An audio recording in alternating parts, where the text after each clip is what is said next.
মুখ্য সিদ্ধান্তখিনি মই আপোনালোকক জনাব বিচাৰিছোঁ। আপোনালোকে জানে যে অসম ভৱন মুম্বাইত বহুকেইজন কৰ্মৰত ব্যক্তি আছিলে যিয়ে বহুদিন ধৰি অসমৰ পৰা যোৱা কেঞ্চাৰ বেমাৰী হওক বা অন্যান্য বিভিন্ন ৰোগত আক্ৰান্ত হৈ ট্ৰিটমেণ্টত যোৱা লোকসকলক সহায় সহযোগিতা বা অসম ভৱনটো চলোৱাৰ ক্ষেত্ৰত কাম কৰি আছে। কিন্তু তেখেতসকল চৰকাৰৰ কোনো কেজুৱেল বা পাৰ্মানেণ্ট এমপ্লয় নাছিলে, যাৰ কাৰণে তেখেতসকলে বহুদিন ধৰি এটা অসম চৰকাৰৰ এমপ্লয় হিচাপে দিবৰ কাৰণে অনুৰোধ জনাই আছিল। আৰু আজি অসম কেবিনেটে তেনেকুৱা 8জন আগৰে পৰা কাম কৰি থকা ব্যক্তিক contractual employee, fixed pay contractual এমপ্লয়ৰ কাৰণে অসম কেবিনেটে আজি এপ্ৰুভেল দিছে। কাৰণ তেখেতসকলৰ বয়স বা বিভিন্ন সময়ত সকলো ক্ৰাইটেৰিয়া মিলি চৰকাৰী চাকৰি টনা মানে ৰেগুলাৰ বস্তু কৰাটো সম্ভৱ নহয়।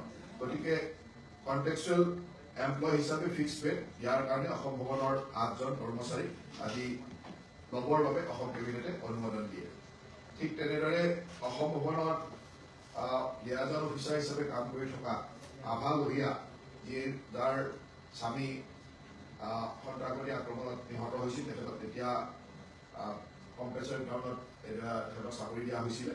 তেখেতৰ আজি সুদীৰ্ঘদিন কোনো প্ৰমোচন হোৱা নাছিল। তেখেতৰ এটা টেম্পৰেৰী আপগ্ৰেডেশ্যন কৰিবৰ কাৰণে পোষ্ট লিয়াজন অফিচাৰলৈকে আপগ্ৰেডেশ্যন কৰিবৰ কাৰণে আজি অসম কেবিনেটে অনুমোদন জনাইছে। অসমৰ 4খন জিলাত লোক নিৰ্মাণ বিভাগৰ কিছু ৰাস্তাৰ উন্নতিকৰণ বা বহলীকৰণ ইত্যাদিৰ কাৰণে বিশেষকৈ Karbi Anglong, North Cachar Hills, Tinsukia and West Karbi Anglong জিলাৰ ৰাস্তাৰ সুন্দৰভাৱে ৱেডেনিং বা ইম্প্ৰুভমেণ্ট কৰিবৰ কাৰণে আজি 115 কোটি টকা নাবাৰ্ডৰ লোনৰ কাৰণে অসম কেবিনেটে আজি অনুমোদন জনাইছে। আপোনালোকে জানে যে অসমত আমি মিছন বসুন্ধৰাৰ জৰিয়তে বহু ভূমিহীন লোকক, খিলঞ্জীয়া ভূমিহীন লোকক আমি মাটিৰ পট্টা দিয়াৰ কাম কৰি আহিছোঁ। আৰু আজি অসম কেবিনেটে তেনেকুৱা এটা প্ৰস্তাৱত 168টা প্ৰপ'জেল, 168টা পৰিয়ালক কামৰূপ জিলাৰ বিভিন্ন ঠাইত, কামৰূপ মেট্ৰ' জিলাৰ বিভিন্ন ঠাইত মাটিৰ পট্টা দিবৰ কাৰণে আজি অনুমোদন জনাইছে অসম কেবিনেটে। আৰু দ্বিতীয় এটা প্ৰপ'জেলত 732টা তেনেকুৱা ধৰণৰ প্ৰপ'জেল পৰিয়ালক আজি মাটিৰ পট্টা দিবৰ কাৰণে মিছন বসুন্ধৰাৰ জৰিয়তে অনুমোদন জনাইছে। গতিকে দুইটা মিলি প্ৰায় 900 পৰিয়ালক আজি মিছন বসুন্ধৰাৰ জৰিয়তে কামৰূপ মেট্ৰ' জিলাৰ অন্তৰ্গত মিছন বসুন্ধৰা তেনেকুৱা অনুমোদন আমি অসম কেবিনেটে দিছে। অসমৰ কাৰণে এটা ভৱিষ্যতৰ কাৰণে আধ্যাত্মিক আৰু পৰ্যটন ক্ষেত্ৰৰ কাৰণে এটা ভাল খবৰ এইটোৱে যে অসমত আৰু এটা তিৰুপতি তিৰুমলা দেৱস্থান নিৰ্মাণৰ কাৰণে আমেৰিকোক আণ্ডাৰ পানবাৰী মৌজা, সোণাপুৰ ৰেভিনিউ চাৰ্কুলৰ আমেৰিকোক গাঁৱত, পানবাৰী মৌজাৰ অন্তৰ্গত আমেৰিকা গাঁৱত এটা তিৰুপতি তিৰুমলা দেৱস্থান নিৰ্মাণৰ কাৰণে আজি 31 বিঘা 1 কঠা 2 ডেচা মাটি অসম চৰকাৰে আবণ্টন দিছে। আৰু সেই মন্দিৰটো নিৰ্মাণ হোৱাৰ লগে লগে নিশ্চয়কৈ আধ্যাত্মিক ক্ষেত্ৰত এক নতুন পৰ্যটনৰ সংযোজন হ'ব আৰু এটা সুন্দৰ মন্দিৰ গুৱাহাটীৰ ওচৰতে নিৰ্মাণ হ'ব।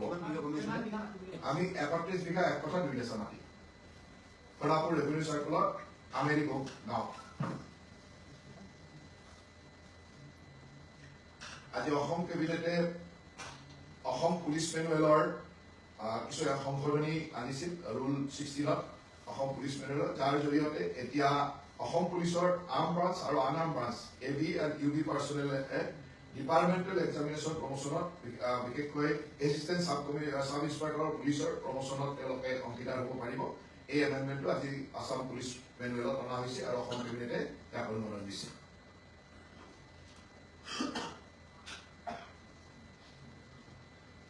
অসম কেবিনেটে আজি অসম লেণ্ড আৰু ৰেভিনিউ ৰেগুলেশ্যন 1860 দুটা ৰুল সংশোধন কৰিছে, 183A আৰু 186A।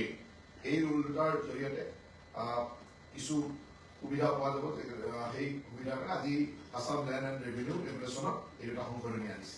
গতিকে বাকী এইকেইটাই আজি মুখ্যতঃ সিদ্ধান্ত, আৰু এই সিদ্ধান্তকেইটা সন্দেহ সময়ৰ পিছতে আমাৰ মুখ্যমন্ত্ৰী ডাঙৰীয়াৰ সামাজিক মাধ্যমত আপুনি ডিটেইলছ হয় পাব। গতিকে এইখিনি আজি কেবিনেটৰ